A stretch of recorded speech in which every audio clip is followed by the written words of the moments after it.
Okay, perfect. Thank you. I mentioned that we're seeing your notes as well as the presentation. I don't know if that's what you intend. Not intentional.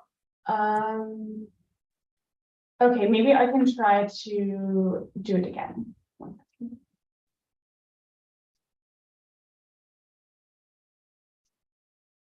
Oops. Maybe this way. I missed her name. What was her name? Me? Bryn Matthews. Bryn Matthews. Thank you. Yeah. I saw the notes on the Yeah, okay, there's the note, but do you still see them? Bryn Farrell. Okay. Yeah. No, that the presentation hasn't come up. No. There you go. Okay, let me try it again.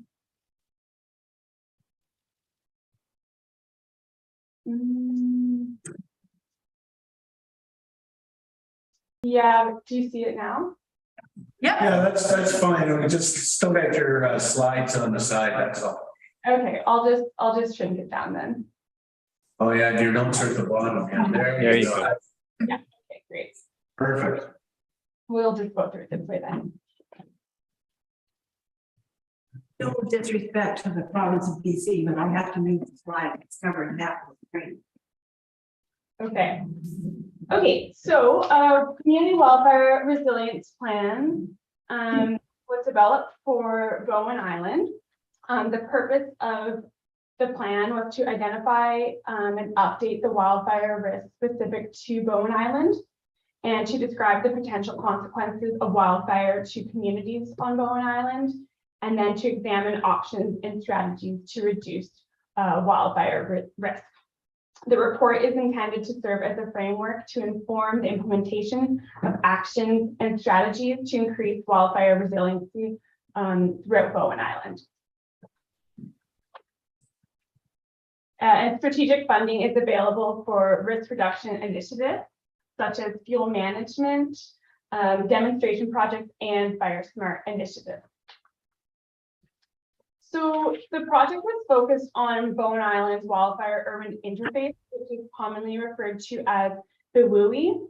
The WUI is described as the zone where structures meet or intermingle with vegetative fuels or undeveloped wildland.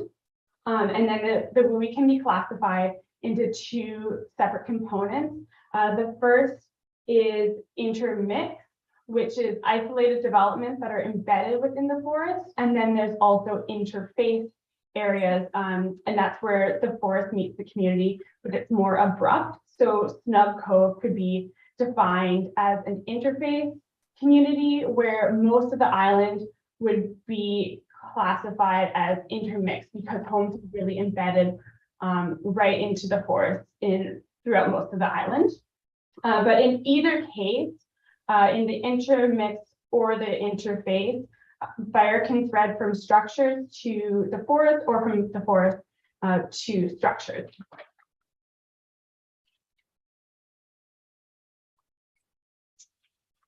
Okay, so this map here shows Bowen Island's WUI. So as you can see, what's outlined in red is what is classified as the WUI. So it takes up almost the entire island, except for Mount Gardner West and Mount Albodacia. So because there aren't homes there, but otherwise the whole community falls within the WUI. And then because of that, we were able to assess the entire island under the funding stream that we had for this.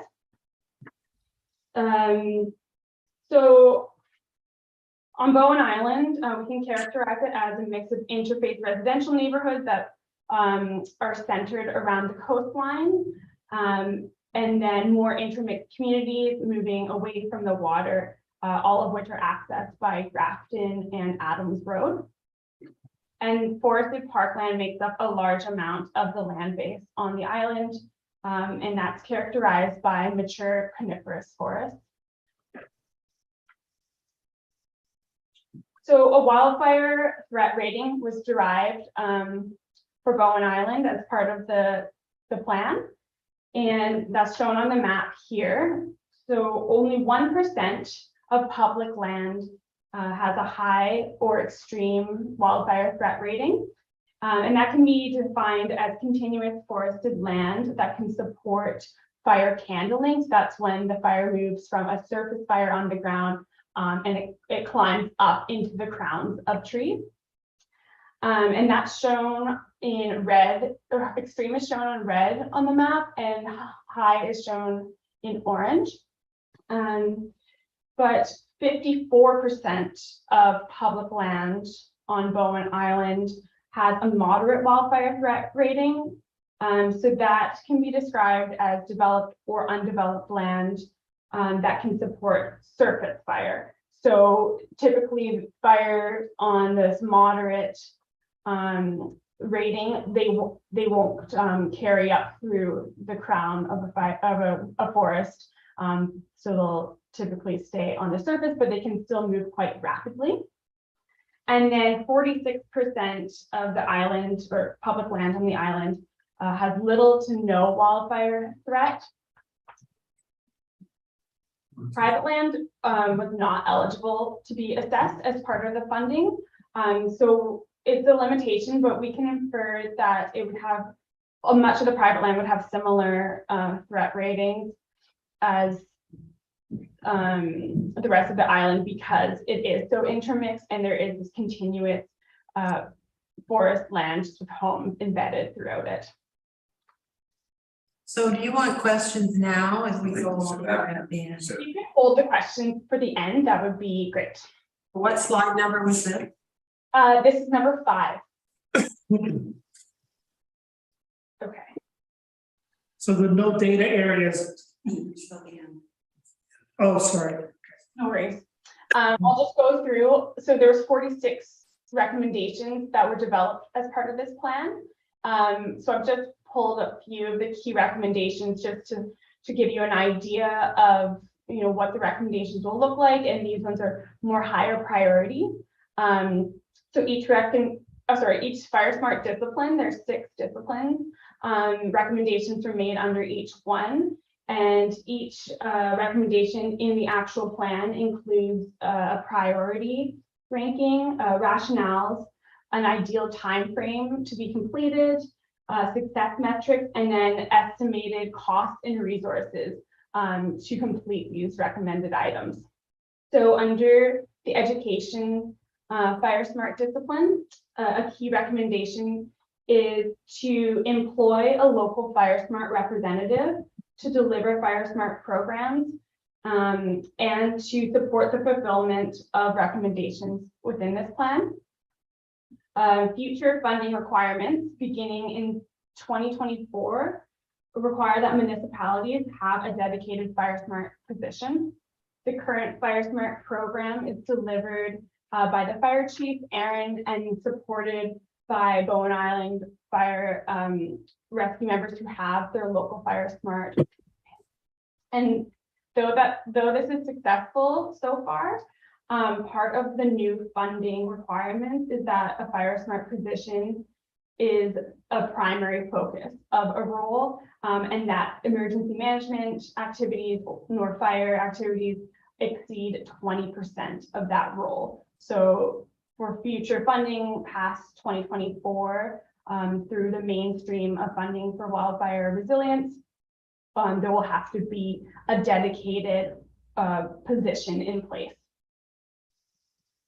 And another key recommendation under the education discipline is to lobby BC Ferries to administer wildfire hazard education on the Horseshoe Bay to Snug Cove ferry route during the wildfire season. And this is to account for the day recreational visitors that increase the daily population on Bowen during warm summer months, which consequently increases the likelihood of accidental ignition and also may pose additional evacuation challenges during a potential emergency event.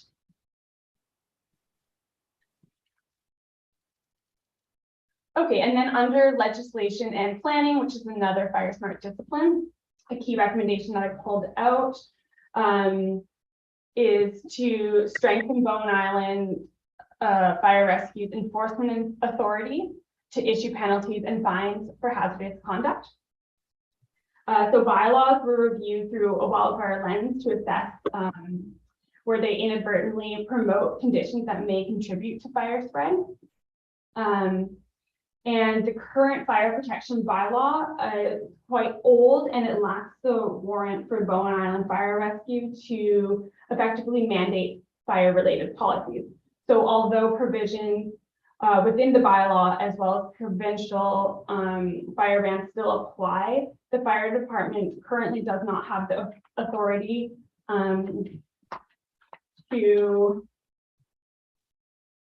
to implement fines under their current bylaw.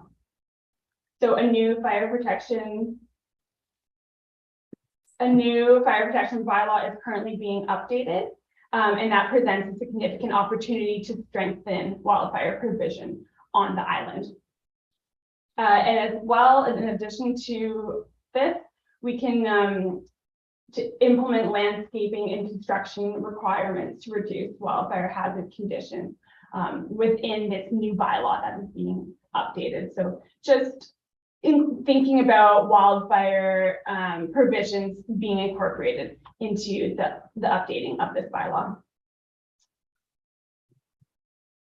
And then under development considerations, Bowen Island has taken important initial steps to adopt and implement development policies to mitigate wildfire risk and to begin embedding fire smart principles into neighborhood development. And to further strengthen this, it's recommended that a development permit area for wildfire hazard is established to require to establish requirements for exterior building design and to finish off buildings. So to meet objectives, the following elements could be considered into development permit areas. And that would be minimum setbacks from forest edges, fuel management, building materials and design, underground servicing, removal of combustible construction materials, access and evacuation routes for all neighborhoods. And the status of a wildfire hazard development permit area, or DPA, is that it has already been incorporated into the official community plan. But the building bylaw and the development approval bylaw should also be revised if this is to be adopted. Okay, and then we have interagency cooperation. So the goal of interagency cooperation is to broaden from a single department or agency-based silo to a multi-agency landscape level approach. So a key recommendation is that the Emergency Management Committee should be used jointly as the Bowen Island Community Fire Smart Resilience Committee, and to incorporate Fire Smart and wildfire planning in meetings. So meetings should include prioritization of recommendations of this plan and develop a timeline for implementation of the chosen recommendation. And meetings should focus on one or more fire smart discipline per meeting. And to support that, engage applicable stakeholders in fire smart and wildfire focused committee meetings. Multi-agency coordinated action can reduce Bowen Island wildfire risk profile. So some examples of parties that could be invited into wildfire focused meetings would be BC Wildfire Service representatives, representatives from the Ministry of Forests, the provincial government, Island Trust, Metro Vancouver Parks, and the Bowen Island Community Foundation.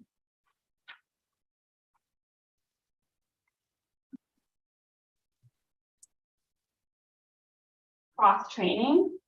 All staff and agency partners who are expected to participate in the development and implementation of this plan or to participate in wildfire response and recovery should be appropriately trained. So there's numerous funding numerous funded training opportunities that exist for both emergency staff and for fire protection services. So Bowen Island Fire Rescue should participate in annual cross-training meetings and tabletop exercises with BC Wildfire Services using specific wildland equipment. And this is to maintain an annual structure and interface cross-training, and it will build a strong relationship between Bowen Island Fire Rescue and BC Wildfire Service, which will help in any future instance where BC Wildfire Service needs to be called to the island. And wildland equipment and personal protective equipment may be reviewed at the same time as this. So just to identify any gaps in the current wildfire equipment that Bowen Island Fire Rescue has, and then to look for ways to strengthen the equipment. Okay, sorry. Emergency planning. Bowen Island has a comprehensive emergency planning management program, and it addresses wildfire, earthquake, storms, and other hazards. A recommendation is to complete and participate in regular testing of and updates to the Bowen Island evacuation plan that was recently developed. So this didn't include an annual wildfire emergency simulation exercise.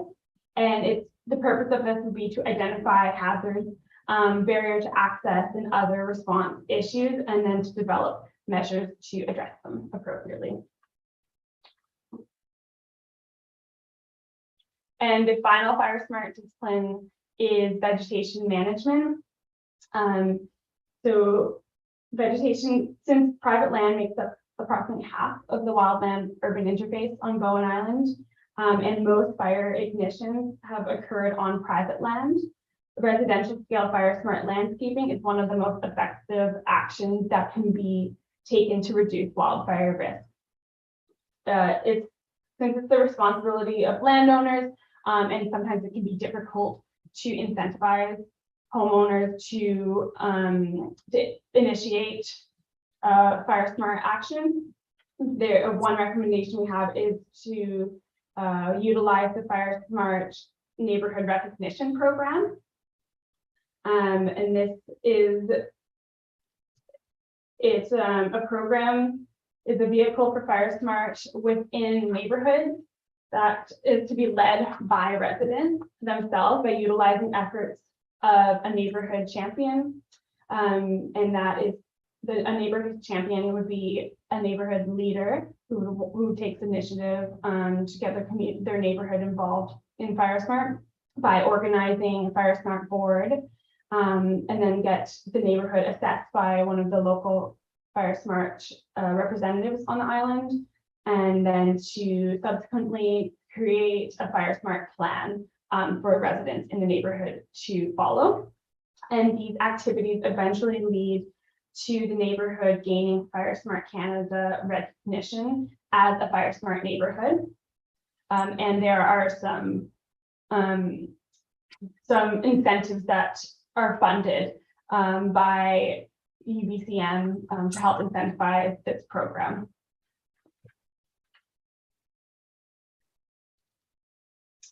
Okay, and then still on with vegetation management, another side of that is fuel management treatments. So we call them, fuel management treatments is the modification of forest stands and it's designed to keep surface fires on the ground and to avoid them becoming more dangerous ground fires. So as part of this plan, there's 2 recommended fuel management treatments, and there's 2 funding stream options, and that's either the municipality can apply for prescription funding and the eventual implementation of these treatment units, or they can lobby the provincial government, which is the Ministry of Forests, to tackle the treatment. There's also one treatment unit that is currently ongoing by the Ministry of Forests. So they are in the they've developed a prescription for this treatment unit, but after discussing with them, they said it is low on their priority to actually implement it just due to funding restrictions. So this next image here, this map shows the treatment units that we recommended as part of this plan. It's Cohen 1 and Cohen 2 in the purple hatch. And then the yellow treatment unit is the one that the provincial government is currently tackling. So that is on top of Radar Hill, and the green triangles on the map are communication towers, and that's why they've been working towards implementing this treatment unit, is to protect those critical infrastructures. And then for the 2 units on Cohen Point Drive, they were recommended because the Cohen Point Drive is a primary access and egress route for the Cohen Point and Fairweather neighborhoods. And treatment of these units would also reduce fire hazard for the Josephine Ridge neighborhood from a fire moving from the south. And the next map is the same, but I just have satellite imagery to show the continuous coniferous forest of where all of these treatment units, where they would, address. So that is it for the presentation. And now I'd like to open up the floor for questions. All right, thank you very much. That was wonderful. Questions, Allison, I know, and Rob? Yes. Allison first, please. Trying to, if there's some reason why I can't load up the report, have you guys loaded the link? Not Christie's report, but the big one. I just tried to get into that, and it says I got the wrong URL, and all I was doing was clicking on the link that was Christie's report, which I had opened before. This one here that was just the 117 pages. Bren, could we stop sharing the screen so then Yeah. we might be able to see each other more easily for those that are on Zoom? Thank you. You're welcome.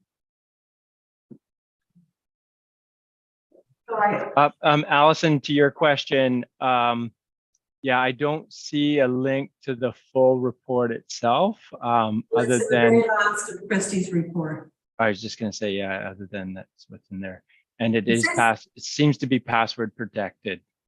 Well, it won't even let me. It just comes back when I hit and says wrong URL. Yeah, so perhaps we can get a link or the report itself shared around to council after the meeting. Some point. That would be great, because I couldn't get it either. Yeah, we can't access it. Yeah, I'm sorry, it's easy to access. You just have to put in a password, the password that they say, and it works. Oh, and in there all day. Where did that even come up though? Right at the end of Christie's report. Oh. What is the password? Yes. Capital S, capital C. I've already accessed it. I downloaded it on my laptop, which I left at home. And all my notes to related questions are tied into the pages on the report. So that's why I was trying to open up the report. But I'll try again. That's not coming up for me. Yeah, maybe it's too many of us trying to, yeah, it just says bad request, invalid URL. Did you have any questions? I have. Anyway, go ahead, Rob. Is that it, Allison, or do you have something? Point back, can you tell me where the base map came from? Because that slide 5 shows a hunk of crown land. I'm very glad to know that it's rated moderate, not high, because that happens to be the back of the far strata. It's not crown land. And I guess the other question is tying into all of that is there's a lot of gray, and you didn't rank it because it's not eligible for funding to do work on it, or because it's private property and you couldn't access it to rate it? So it's both. Everything that was in gray on that map is private land. So there's no provincial wildfire threat data available for private land. And then we're not able to do any field work on private land or analysis on private land either. So for every community wildfire resilience plan that we develop, it's just based off public land, and that is Crown land and municipal and federal, and undesignated Crown land as well. But yeah, strata and private land are omitted from the plan. And when you talk about municipal land, because we've got a very large, two large areas that are held by regional districts. So are you classing those as municipal land? I think that would be municipal land. I'd have to double check our spatial, but it would be part of the plan. We would be assessing that. Okay. So Crippen Regional Park doesn't belong to municipality, it belongs to the regional district, but it's been assessed. Yeah. So we do regional parks, we do provincial parks, and yeah, like the regional district would be the land manager, but the land designation would still be municipal land. And then for a provincial park, we still we're in discussion with the land managers, who would be the park rangers, but we still are able to assess that and do field work on provincial parks and regional parks. I've got a number of questions and queries that are very specific to specific paragraphs and wording. So what's the best way to get those to you? Can I do track changes in Word on that document? I tried the other day and it kept freezing on me. Yeah, you can do tracked change, like if you leave comments, that would be the best. And I believe I had the deadline, I'll just have to double check. The deadline for comments is October 21st. May I ask a question that's specifically following up on? Sure, go ahead, then Rob, you're next. Yeah, you stated that the private land wasn't assessed. I get that, but you also stated that you thought that the private land was under similar levels of threat. Why do you think that? Just because of the similar landscape. So we didn't enter private land at all, but we drove every road on the island. So you could see, from the road, and just observation that most homes are embedded right in the forest, and the forest type in the private land is the same as the forest type that's in that's throughout the public land. There's not too much variability. And just from assessing all of the public land that we saw that it is very homogeneous in the actual type of forest when you are characterizing it in terms of wildfire threat. So it's just we have to make our best judgment as experts on how we think the land would react on private land that we can assess. So we just make our recommendations as best we can based on what we can see. I guess the fact that it is occupied by people, that's not going to make a difference in terms of level of threat. I think that would increase the level of ignition risk, but threat refers to how wildfire would behave. So risk, yeah, it would increase the potential for ignition, and increase the risk of consequence. So that would be higher, but what that map was showing was fire behavior threat. Okay, thank you. That's an important clarification. Thank you. Okay, thanks, Maureen. Rob, and then over to Liam, and then David. Great, just two-part question. One is, you mentioned a bit about the assessment. You drove around the island. It'd be good to know, did you guys walk up mountains and what did that look like? And the second one is on the recommendation of staffing. Was there provincial funding for that? I think you might have touched on that. I'm not sure. Yeah. Okay, so I'll start with the first question, which is yes. So we hiked everywhere that we were able to access on the island. So everywhere that wasn't private land, and we threw plots. So we were collecting specific data all throughout the whole island, and then making just general observations as well. But yeah, we did I believe it's 20 wildfire threat plots. So that's how we've been able to help quantify the fire threat along the island as well. Does that answer that question? Okay, and then your next question was about funding for a local fire smart representative. And yes, there's funding available. It's through UBCM. And there's annual funding, and I believe for funding for next year, the applications are due December 1st of this year. So that could be something to be applied for by the municipality this year to get it movement for 2023. Or again, if you wanted to wait till next year, the application, I believe, would be end of September to the beginning of December 2023. And that would be the final deadline that you would need to get someone in place for 2024. Okay, thank you. All right, I think we're gonna go to David and Sue. Yeah, thank you. No, sorry, it's actually it's going up to Liam. That's right. Jumped ahead there. Liam?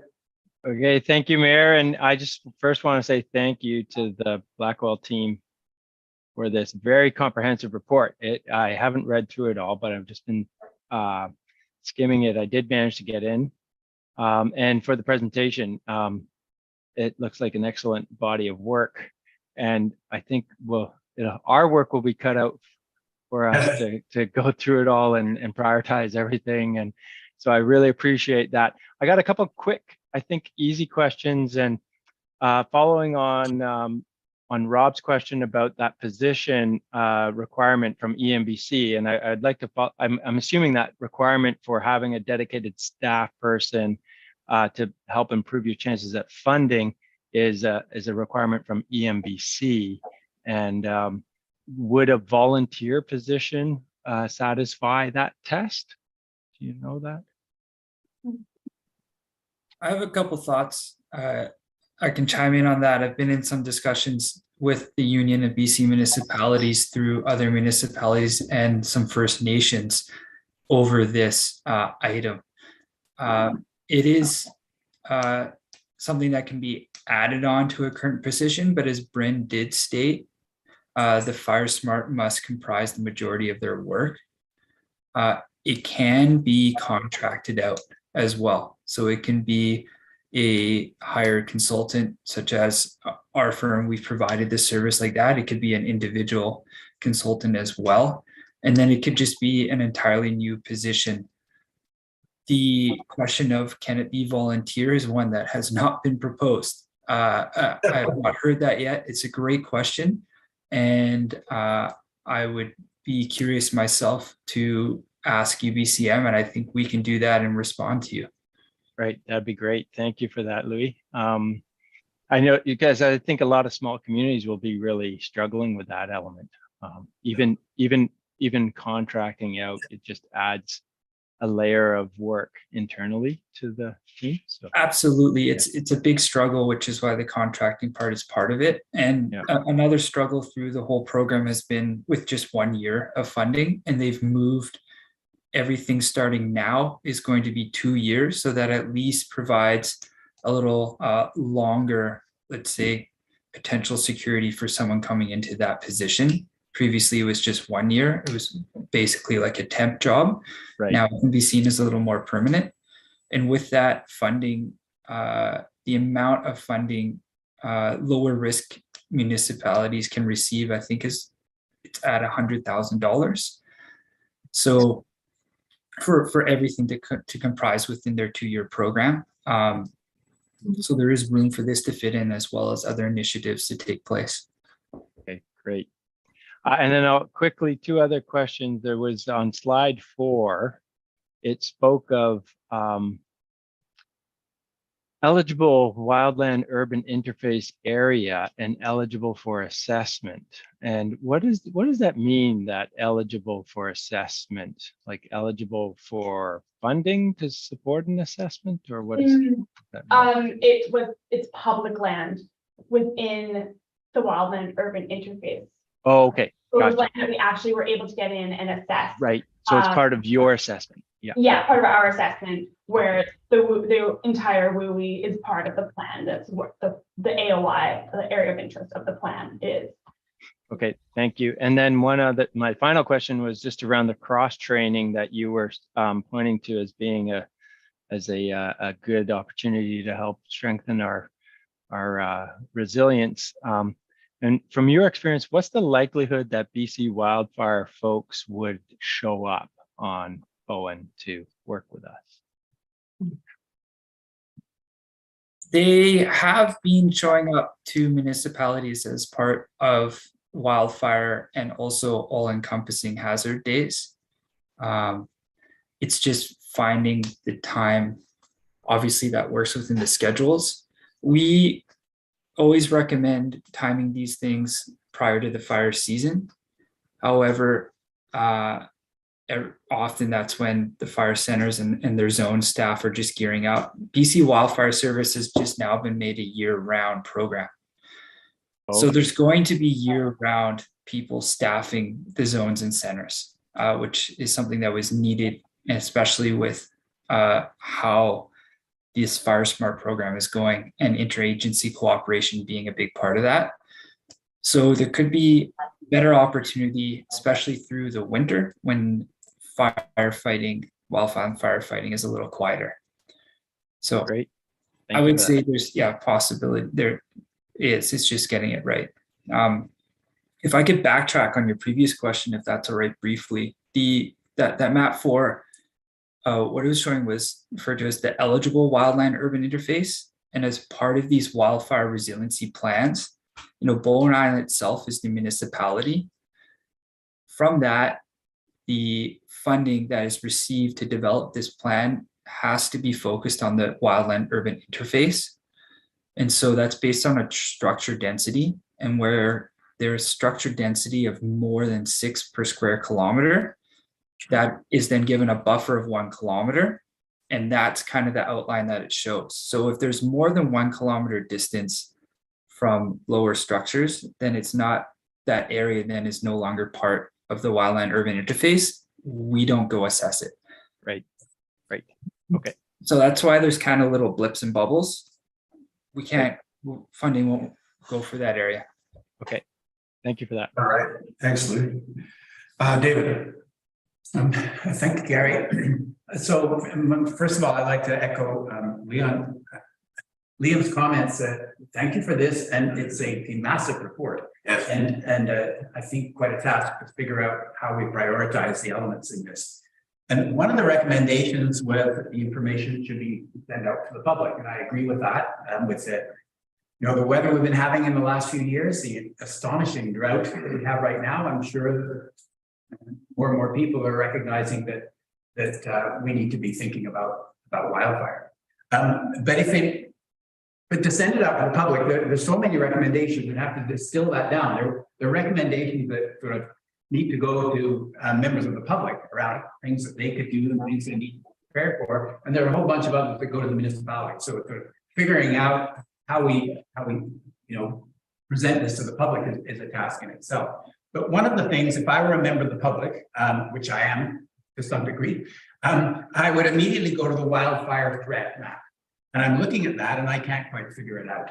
I read the terms the description of wildfire threat, and a couple of things. One is the steepness of the slope. The steeper the slope, obviously the heat and the flames move up and it heads up the mountain quick as a wing.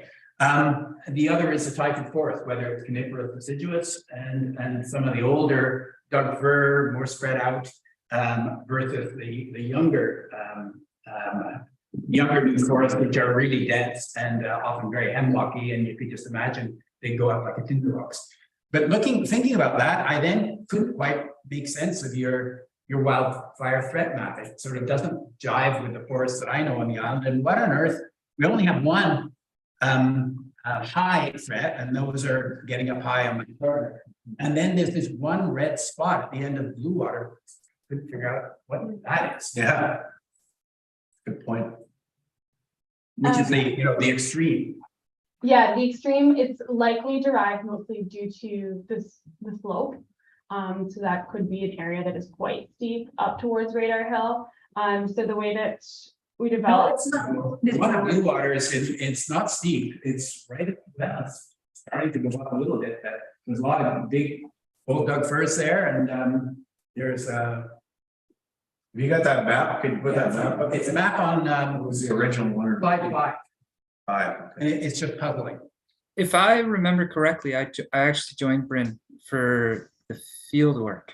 And that red area is not right below it a small reservoir pond. Yes, that's correct. It's decommissioned.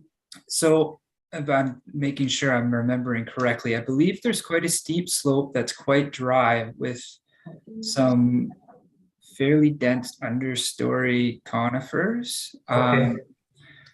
Which is why that would be picked up, because it would have the high probability of quickly moving a ground fire that could potentially move up to the crown. But, you know, as we travel around, it's fairly discontinuous as it gets off that slope. That's why that is there. Through our traveling and our walking of the many wonderful trails, you know, the majority of the island, the previous harvesting was, most of it was, there was a lot of selective forestry and selective harvesting and very little clear cutting. And we focus our field work around as much of the private property as possible, because that's where, you know, you would think there would be the highest risk, is immediately closest to structures. There's a lot of a mixed forest. It's mostly older. The canopies are fairly raised, and there's very little growing in the understory. And from that, that kind of translates into, in general, a lower overall fire risk. Once you start adding in slopes, that can start tweaking it a little bit, which kind of helps reflect, I think, moving away from the lower into the more moderate fire risk within the map. Yeah, okay, thanks. And I just one more question, and it was in the fuel treatment. If I'm looking again at that map on slide 5, the fuel treatment just south of Josephine Lake is in the low wildfire threat. So I found that a bit puzzling. I mean, there's lots of areas. Yes, it's still a low threat area, but it was a specific areas that had incredibly dense understory regeneration of Douglas fir. So there wasn't a lot of slope. It would have the potential to carry ground fire quite easily. And by removing those understory conifers would lower that transferability of the fire through the area on the ground. Okay. Okay, thank you very much for the report and the responses. Yeah, so does Sue. Thank you. Thanks for the report. And I'm looking at it here. I was particularly glad to see recommendation 17, for example, because when I was at, which is the one about use fire resistant construction materials, building design, that kind of thing. I was at UBCM and I went to the session that was led by Dr. Paul Cohen, Jack Cohen, of the U.S. Forest Service, retired, and very interesting talk. And what you're saying makes sense to me in terms of from his talk, the big trees with shading, a damp, shady, cool understory being lower risk. And I wonder if it might be worth at some point in here, for example, at 15,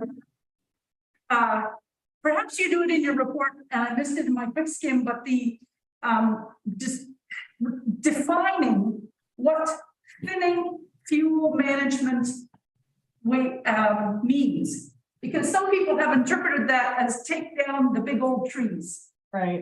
Including people in decision-making situations. So I realize it's an education thing, but if you could put a little box in the report that makes it really clear. Yes, absolutely. So in I think it's section 5 of the report, there's quite a comprehensive section that's about vegetation management, and it describes recommended strategies, but I can definitely add footnotes into the executive summary where those recommendations are, if you think that's where people's eyes are going to go first, just to give either like refer to this section or a quick definition. That can definitely be amended, and it would be a great comment to leave in that report, and hand it back to BA Blackwell for October 21st, because yeah, feedback like that is absolutely Very good. Good, okay, I'll make that. And then secondly, I was, we just became aware, since you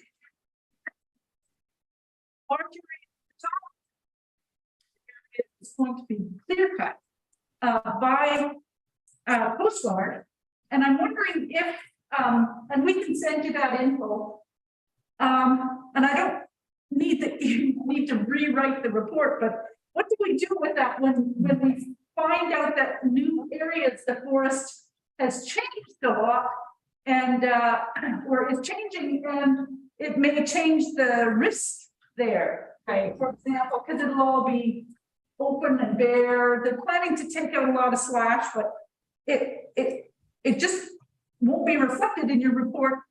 Do we just clarify that? I think the state where the report is now to redo the analysis would be a bit tight, but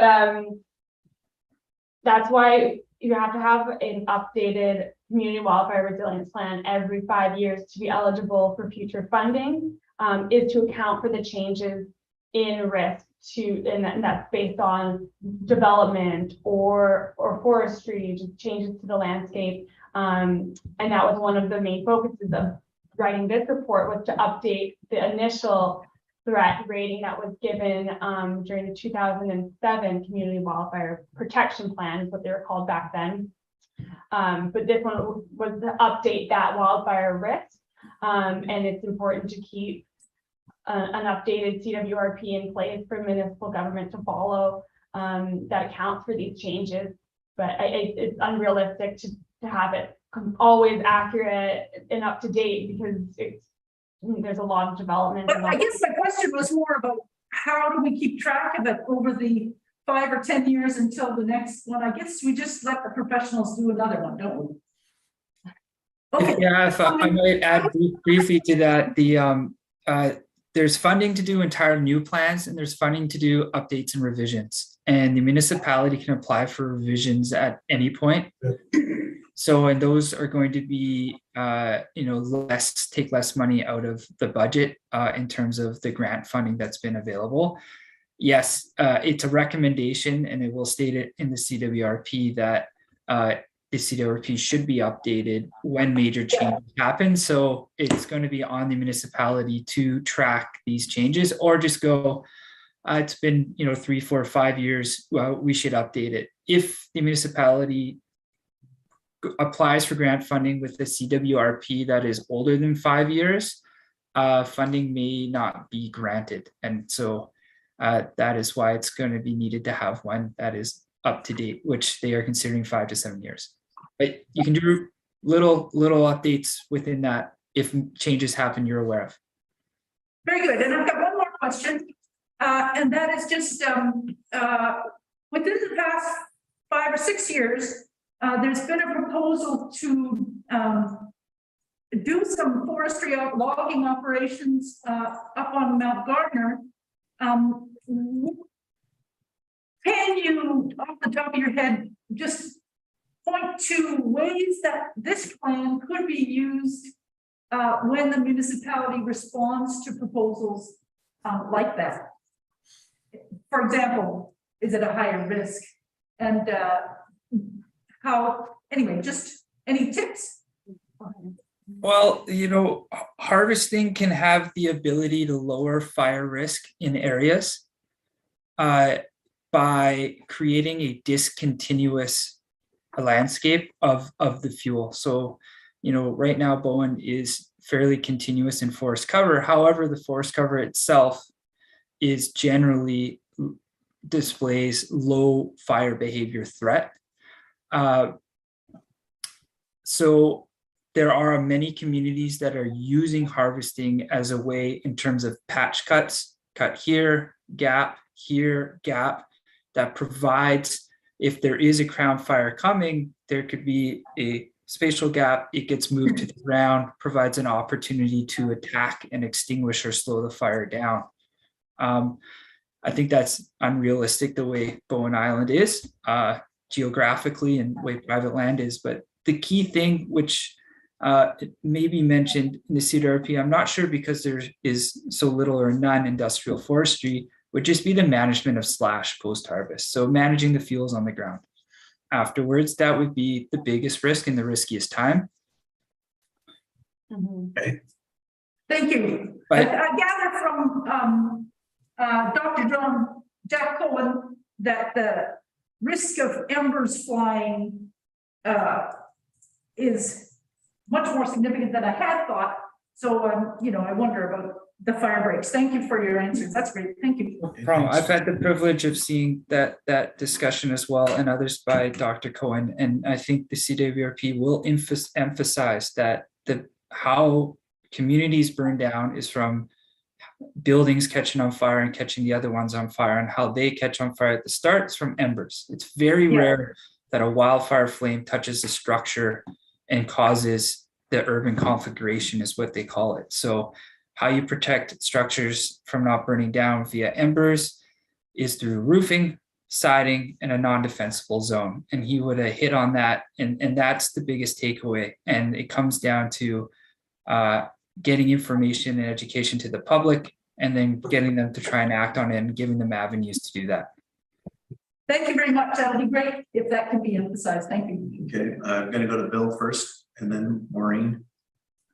Thank you, Mr. Mayor. And conscious of time here too. I have a question regarding the Emergency Program Executive Committee. And the recommendation there was, I don't have it in front of me, but it's to do with having joint meetings, etc., with the Bowen Island CFRC. I wonder, could you expand on that and tell me what you were referring to? Yeah, for sure. Recommendation. So part of, it's a funding requirement by UBCM, is to have a dedicated community fire smart resilience committee. So that's a committee of applicable stakeholders made up of municipal government, first responders, and any other relevant stakeholders like the ones I have mentioned in the PowerPoint. So that is a requirement as part of the development of this plan. And the goal of this committee is to guide the implementation of recommendations from the plan, and then to help drive fire smart implementation. However, for smaller municipalities with less resources, it can sometimes be redundant to have a brand new committee because there's already an emergency response committee in place. So to help with funding restrictions and time constraints, the recommendation was just to have the already established emergency management committee act as this fire smart committee as well, which would meet our funding criteria, as long as there are meetings that are specifically focused on wildfire planning, fire smart initiatives, and then to evolve on that is to invite some applicable stakeholders to these meetings, just to expand where the emergency committee is focusing on now, to just have specific things for fire smart and for wildfire management. So it's partly to meet our funding criteria, and then to just help continue to drive the implementation of this plan. But thanks very much. That's we're doing something like that right now, as a matter of fact. Last question, you mentioned an evacuation plan exercise, you referred to it. Can you tell me what you were referring to there? There was an evacuation plan that was developed, I believe it was in 2020, from Bowen Island. I found it on the municipal website. It's available for download on there. And then there was also a recorded presentation by the consultancy who developed this plan. So I read through it and it did address a lot of wildfire concerns in regards to evacuation. And then to support that, we're recommending that that plan should be practiced to identify any areas where there's gaps and that can be improved upon prior to an actual evacuation that would be needed to be executed. Can you give me a little bit more clarification what you mean practiced, or what are you referring to? How do you do that? A dry run or a tabletop? Is it a tabletop exercise, or is it an actual All of it. dry run? All of it. If you're able to actually do in-person exercises, you can pick neighborhoods instead of the entire island. That is always best to see where your pinch points are, and communication breakdowns, etc. Tabletop exercises, of course, will do well also. And BC Wildfire Service has sat in with municipalities and communities on this. Quadra Island has a very robust community-led emergency response program, and they've managed to do in-person dry run evacuation exercise, including BC ferries as well, and using the ferry. So it's something that can be done. Thank you very much. That's great. Thanks, Bill. Maureen? I'll keep this quick. I'm looking for examples of good public information campaigns to convey some of the key points that need to be conveyed to the public. So if that's something you might follow up on and give us some suggestions to check out how other people are handling this, I think that would be helpful. Doesn't have to be discussed just now. I know we're running short of time. I can quickly go over it. Well, I think Bowen Island actually has a great education platform right now on the municipal website, but also utilizing local radio, social media, using community leaders to help give public presentations such as Aaron and other members of the fire department. FireSmart BC has ample resources for education. There's a library program, there's a school program, and all of these are eligible to be completely funded. And there's a lot of pamphlets and just materials, tangible materials. So there really is quite an extensive amount of resources available. And it's just about focusing on where you think is going to be the best bang for your buck, where you're going to put your resources into. But there are specific recommendations in the plan of different areas where we thought could be useful. For example, the emergency kiosks that are being developed throughout the island that will have pamphlets available. It would be great to incorporate FireSmart pamphlets into there. That's already something that's being incorporated. So you could apply for funding for these pamphlets. You can just easily include that. So it just depends on the level of effort that the municipal government wants to put into the education platform. Thank you. All right. Thank you very much, Brent and Louis. I'm going to say thank you very much. There's a huge amount to digest here, and unfortunately, we didn't have the time tonight. And hopefully, you'll be available as we start working through the report, the larger report, and trying to set up these meetings and stuff. I'm sure we'll be talking again. There's no question about that, because it's a huge project, and we're looking forward to getting into it. So thank you very much, Bren. And is it Louis or Lewis? It's Louis. Louis, yeah. Thank you very much, and both of you and Blackwell Associates and Allison. You really. Well, because I can't load up the report, who do we send the comments to? Is that in the report somewhere, or in Christie's report, or?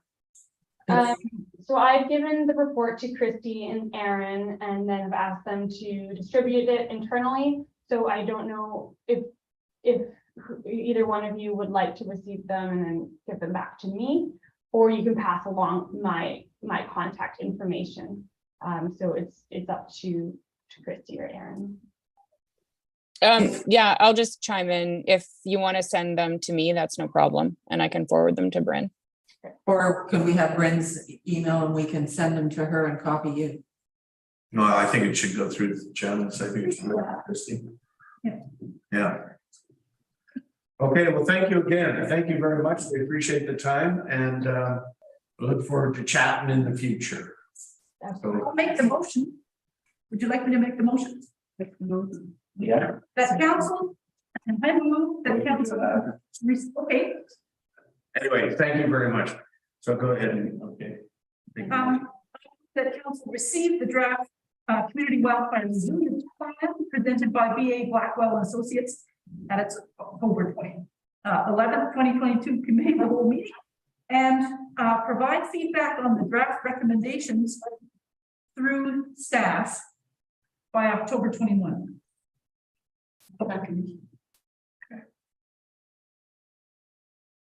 Okay, So if we all send our comments to you, Christie, and you'll hold up to get, okay, good, all right. So I'll second that. There, they get a second Maureen there. Maureen, second. Okay, all in favor? Aye, terrific. Thank you very much. That's true. Thank you. And case of four is a new business, and we move to a closed council meeting. Council move to closed meeting immediately following the special council meeting. Thanks, Bill. See you, Bill. Thank you. Pursuant to section 90, section 1E and J of the charter,